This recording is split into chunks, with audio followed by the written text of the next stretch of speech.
حضرت ابوبکر نے جواب دیا کہ میرے بیوی بچے. یہ نگرانی کا سوال ہو رہا ہے کہ آپ کے مال کا نگران کون ہوگا؟ تو انہوں نے کہا میرے بیوی بچے ہوں گے. آپ کا وارث کون ہوگا؟ ان کا میرے بیوی بچے. تو جناب سیدہ سلام اللہ علیہ بولی پھر کیا وجہ ہے کہ میں نبی کریم صلی اللہ علیہ وسلم کی وارث نہیں بن رہی؟ یہ لکھتے ہیں سنن الکبریٰ للبیہقی وسند حسن، اس کی سند حسن ہے. یہ میرے سامنے کتاب موجود ہے ترمذی کی، ترمذی میں یہ روایت موجود ہے. نبی خاتم صلی اللہ علیہ وسلم کا ترکہ باب کا نام ہے، 812 نمبر اس کا صفحہ ہے، 1661 روایت نمبر ہے. حضرت ابو ہریرہ سے روایت ہے کہ جناب سیدہ سلام اللہ علیہ حضرت ابو بکر کے پاس آئیں اور پوچھا کہ آپ کا وارث کون ہوگا؟ فرمایا میرے گھر والے اور میری اولاد. تو حضرت فاطمہ تو زہرا سلام اللہ علیہ نے فرمایا کہ مجھے کیا ہے، میں کیوں اپنے والد کی وارث نہیں بنتی؟ تو حضرت ابو بکر نے فرمایا اس لیے کہ میں نے نبی سے سنا ہمارا کوئی وارث نہیں ہوتا. اس کی سند صحیح ہے، حسن سند کی روایت ہے یہ. اب آپ مجھے یہ بتائیے کہ جناب سیدہ سلام اللہ علیہ جو میراث کا تقاضا کر رہی ہیں، وہ کہہ رہی ہیں کہ آپ کا وارث کون ہے؟ وہ کہتے ہیں میری بیوی بچے. تو وہ کہتے ہیں نبی کی وراثت ہو؟ وہ کہتے ہیں نہیں میں نے حدیث سن رکھی ہے. اور انجینئر صاحب کہتے ہیں وہ تو میں نائجیریل ایشو تھا، وہ تو بتاؤ نگران مان نہیں تھی. بھائی آپ کو کیسے پتہ چلا؟ کہا مولوی اسحاق صاحب نے کہا.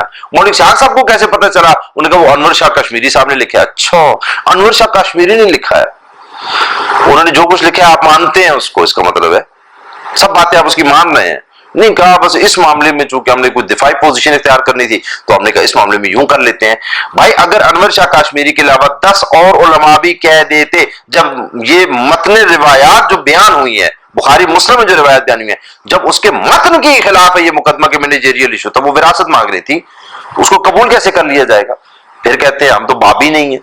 اس سے بڑھ کے بڑے آپ بابی کیا ہوں گے کہ آپ نے روایات کو چھوڑ دیا اور بابوں پر اپنے مقدمے کو کھڑا کر دیا. اب یہ فدق کا مقدمہ لکھا ہوا ہے اس کے اندر، سلیم ابن کیسر علی کے اندر، تو اس کو آپ کیا کہیں گے؟ یہ جھوٹا مقدمہ ہے. یہ تو آپ کو بخاری مسلم میں لکھا ہے. اور کچھ لوگ میدان میں آ گئے، انہوں نے کہا اصل میں ایشو یہ ہے کہ دیکھیں یہ تو زوری بیان کر رہا ہے، جناب سیدہ ناراض ہو گئی ہے، یہ تو ادراج کی بحث ہے. سنن ترمذی کے اندر روایت موجود ہے حضرت ابو ہریرہ سے کہ خود جناب سیدہ سلام اللہ علیہ نے فرمایا کہ میں قیامت تک تم دونوں سے کلام نہیں کروں گی. اس روایت کی سند حسن ہے اور اس روایت میں ابن شہاب زہری راوی موجود ہی نہیں ہے. اس کے علاوہ دیگر بھی روایات موجود ہیں جن میں ابن شہاب زہری نہیں ہے اور اس ناراضگی کا ذکر موجود ہے. اس لیے تو علماء نے قبول کیا. آپ علماء کو کیا سمجھتے ہیں؟ انہیں یہ چھوٹے چھوٹے مسئلے سمجھ نہیں، آپ کو سمجھ آ گئے. اگر یہ مسئلے ہی بنیادی مسئلے ہوتے تو آپ کی پہلی شرح جو لکھی گئی تھی نا بخاری کی، وہیں سے یہ مقدمہ شروع ہو جاتا، دفاع شروع ہو جاتا. لیکن یہ مقدمہ آپ کا اتنا مضبوط نہیں ہے. تو اب یہ اس میں اختلاف آگے انہوں نے اور بھی اختلاف گنوائے ہیں یہ شہرستانی صاحب نے، لیکن یہ میں نے موٹے موٹے اختلاف آپ کو بتا دیے. اب اصل میں نے کوئی چیز کھا کیا جاتی ہے. اب یہ جو کچھ میں نے بیان کیا اب مجھے بتائیں کہ وہ سب کچھ میں نے بتایا کہ کتب تشیع میں دیگر اسناد کے ساتھ موجود ہے، صحیح اسناد کے ساتھ موجود ہے، احادیث مستفیضہ اور متواترہ کے ساتھ موجود ہے، تشیع کے مسلمات کے ساتھ وہ بات ہمارے یہاں پائی جاتی ہے. کچھ مسائل میں تشیع کا اجماع پایا جاتا ہے، ان کے مسلمات میں سے وہ باتیں. تو اس میں اب ابان پر کیا جرح کر سکتا ہے کوئی آدمی اور اس پر سلیم پر کیا جرح کر سکتا ہے؟ وہ مطلب تو صحیح غیر ہی ہو گیا. اور اس میں سے اکثر وہ حصے ہیں، وہ حصے تو میں نے آپ کو اہل سنت کی کتابوں میں دکھا دی کہ وہ اہل سنت کے یہاں بھی موجود ہے. میکسیمم یہ کتاب کے جو مدعیات ہیں یہ کوئی ایسی وہ چیز نہیں ہے کہ ہم کہہ سکتے کہ بڑی منفرد ہے، کوئی ایسی بات ہے جو اسی میں لکھی ہے. ہم یہی تو کہتے ہیں. زیادہ تر تو آپ نے بخاری مسلم سے ہی بتا دیا خود یعنی میں نے صرف وہ ایشو ابھی آپ کو بخاری مسلم میں ریز کیا نا، یہ اصل میں کیوں کتاب اسلام کو متنازع بنانے چاہتے ہیں اہل سنت والے؟ ان کے مت میں نظر کیا ہے؟ وہ یہ کہتے ہیں کہ نہیں اصل میں یہ جو لکھا ہے نا کہ اصحاب نے کچھ ایسے معاملات کیے کہ نبی خاتم غضبناک ہو گئے، ان کو برا لگا، یا اصحاب نے ایسے معاملات کیے کہ اہل بیت پر ظلم ہو گیا. تو وہ کہتے ہیں کہ یہ اصل میں لوگوں کے ذہن سے ہم کانسیپٹ نکال دیں کہ نہیں اصحاب نے کوئی ایسے معاملات کیے تو ہم کہیں یہ تو دیکھو شیعوں نے یہ تو ابان جھوٹ بول گیا، تو یہ تو سلیم لکھ گیا. اب اسی وجہ سے شیعہ سب کچھ یہ مان رہے ہیں. تو مولوی اسحاق صاحب نے بھی یہی کہہ دیا اور دیگر لوگ بھی یہ کوششوں میں لگے ہوئے ہیں. اسی لیے میں نے وہ جتنے اختلافی معاملات تھے چاہے نبی کی زندگی سے متعلق ہوں وہ میں نے آپ کو بتا دیا کہ وہ ایسی روایتوں میں موجود ہے جن میں نہ ابان ہے نہ سلیم ہے اور ان کی سندیں بھی ضعیف نہیں ہیں. تو لہذا آپ اشکال کر کے کیا کر لیں گے کتاب سلیم پر؟ کچھ بھی نہیں کر پائیں گے. آپ کہیں گے کتاب سلیم سے یہ واقعہ نہ مانو صحابہ عقبہ کا، تو میں کہوں گا پھر آپ بخاری مسلم سے آپ بھی نہ مانو.